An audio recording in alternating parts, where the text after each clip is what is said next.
জনতা পার্টির পক্ষে ভোটাররা আশা ব্যক্ত রেখেছেন, ভরসা রেখেছেন এবং আগামী দিনে গ্রাম সরকার গঠনে ভারতীয় জনতা পার্টির প্রতিটি পঞ্চায়েত স্তরে আমরা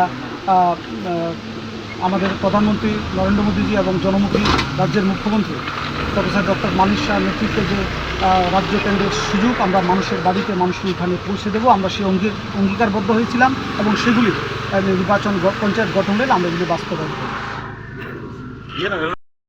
ভারতীয় জনতা পার্টি জয়লাভ করবে এবং এইভাবে আমরা গত দিনেও আমরা আমাদের নির্বাচন কার্যক্রম আমরা পরিচালনা করেছি।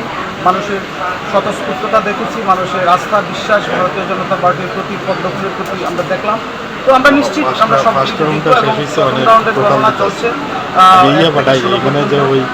এবং আমাদের যারা কার্যকর্তারা আমরা সবাই সেখানে অপেক্ষা করছি, একটু পরে ঘোষণা হবে। তো যতক্ষণ পর্যন্ত প্রক্রিয়া চলবে আমরা ততক্ষণ পর্যন্ত আছি এবং মানুষকে সাথে নিয়ে আমরা আবার ঘরে ফিরব।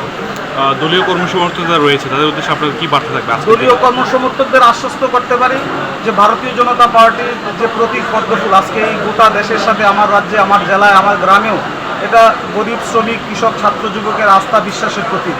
তো এই পদ্মফুল চিহ্নে মানুষ ভোট দেবেন এবং আমাদের প্রার্থীরা জয়লাভ করবে এবং নতুন করে গ্রাম সরকার গঠন